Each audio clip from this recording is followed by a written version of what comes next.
Hello crafty friends, welcome to another mixed media ideas video. Today I have another piece of my texture pasted mixed media paper. This one has got a repeating grid pattern on it. And all I did to create this was take some mixed media paper, a stencil and some Liquitex light modelling paste, and I used my cake icer scraper tool to push the modelling paste through the stencil, and then I left it to dry. Today I thought I'd use some liquid inks. I've got indigo blue Eco Vivid inks in primary yellow and primary red. They're near each other on the colour wheel, which means that they will mix together without making mud. I'm going to give this a good squirt with some water and then take some drops of this ink and dot it along one edge here, and then let it run and tilt it so it kind of colours everything naturally. So we'll start with the red, might add a little bit more water here and there, and now for some of the primary yellow. And again we'll give it a good tilt, and those colours should mix and mingle and create some new colours. Now I'm going to dry that with my hairdryer.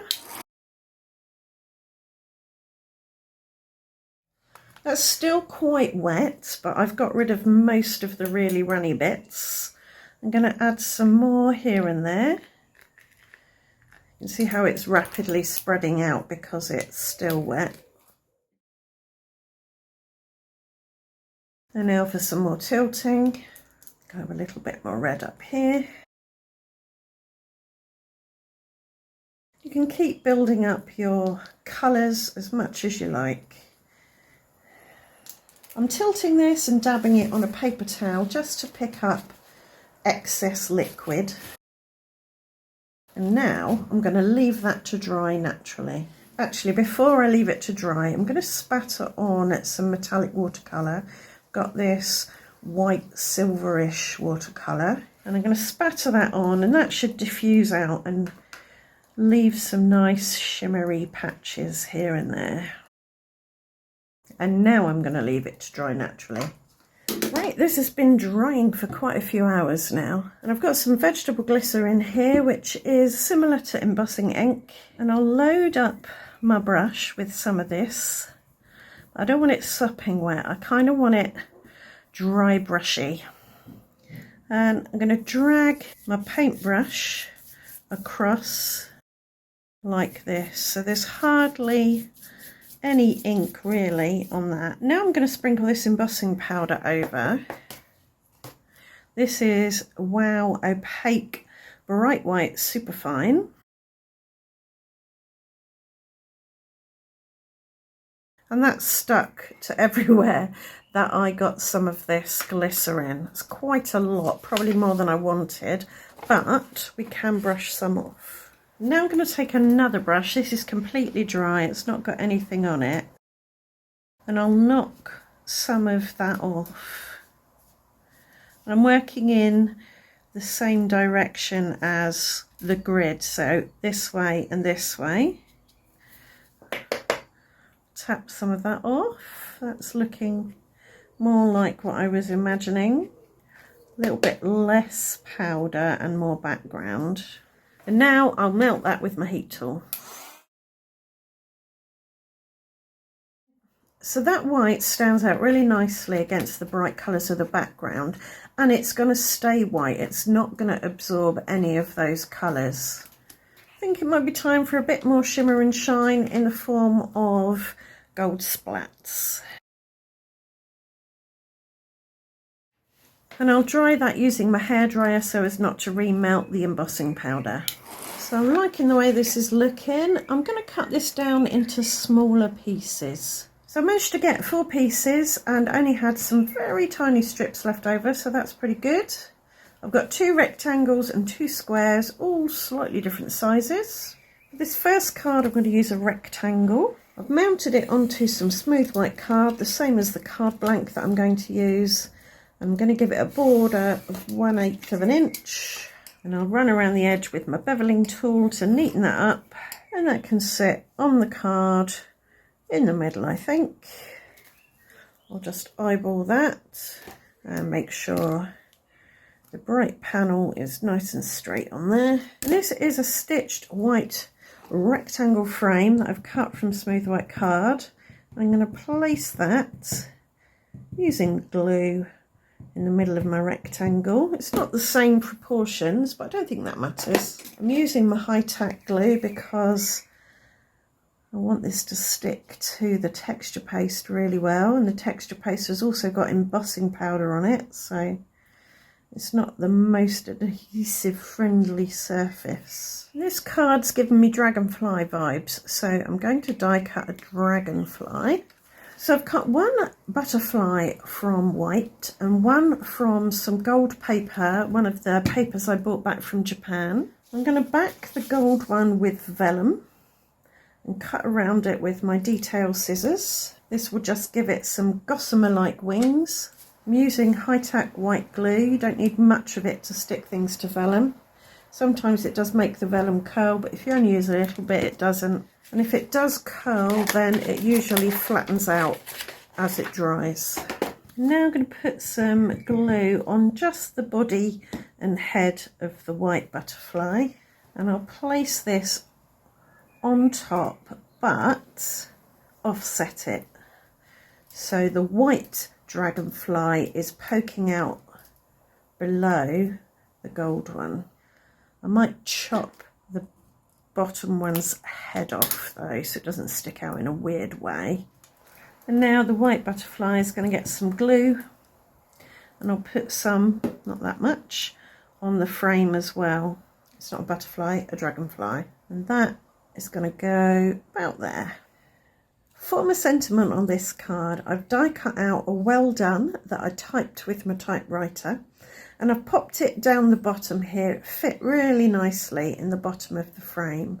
So I think that card's finished now. I don't need to do anything else to it.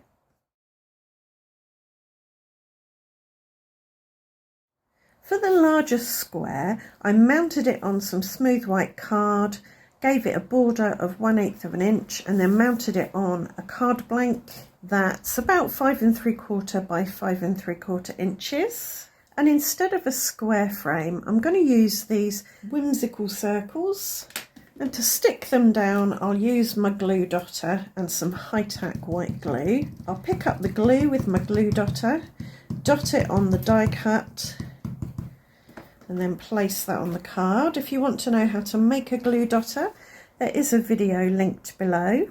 I'm going to offset these circles so they're not bang in the middle. For this card sentiment, I've die cut a happy birthday from gold foiled cardstock, nice and bright and shiny. I'll add glue to the back with my glue dotter again, and I've cut the outline for it from vellum. I'll add a few little dots of glue on the back in places where it shouldn't show too much, and I'm going to place this over here so the sentiment's going off to the right to balance the circles coming off to the left. Might shuffle it down a little bit so it's more in the middle vertical wise.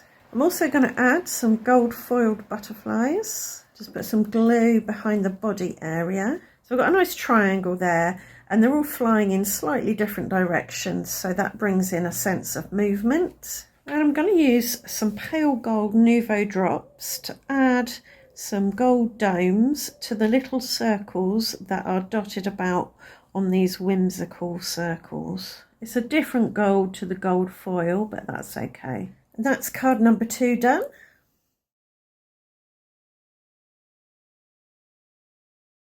For card number 3, I've placed the small square in the middle of a 5 3/4 by 5 3/4 card blank. And I've got a large holy butterfly to put on top. This time I've used matte gold foil cardstock, so it's not quite as shiny. And I'm actually going to stick on top of this one a completely different design butterfly from a completely different die set. So we've got a holy one in the background that you can see through, and then this more solid one on top.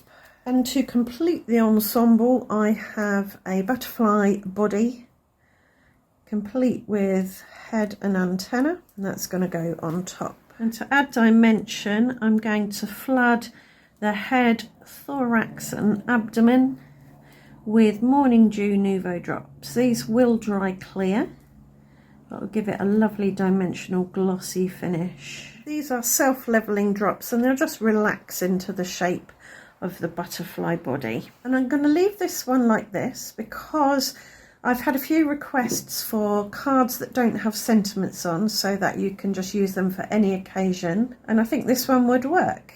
It's bright, it's got some gold on it, it's got dimension, texture, and it could be anything on the happier end of the spectrum when it comes to occasions. For this last card, I put my rectangle landscape fashion on a 5x7" card blank. That's one of the common card sizes in the UK. And I've cut a matte gold butterfly and its white shadow. And I'll put them together like that. I think I'll chop off the white antenna because they're just going to be too fiddly. And now I'm going to pop that in the middle there. And on this one, I'm going to use gold Nouveau drops for its body. It's already got a body and antenna on there, so the drops can just give that part a bit of dimension. This is a print and cut sentiment. It says thank you. You could put it underneath the butterfly, but I think I'd need to shuffle the butterfly up a little bit. So I'm going to put it directly underneath there like that. And I've punched some hearts out of that same matte gold foil cardstock, and I'm going to create a diagonal flow of hearts from this corner to this corner. I've added matte gel medium, that should be strong enough to hold the hearts, and that's our final card.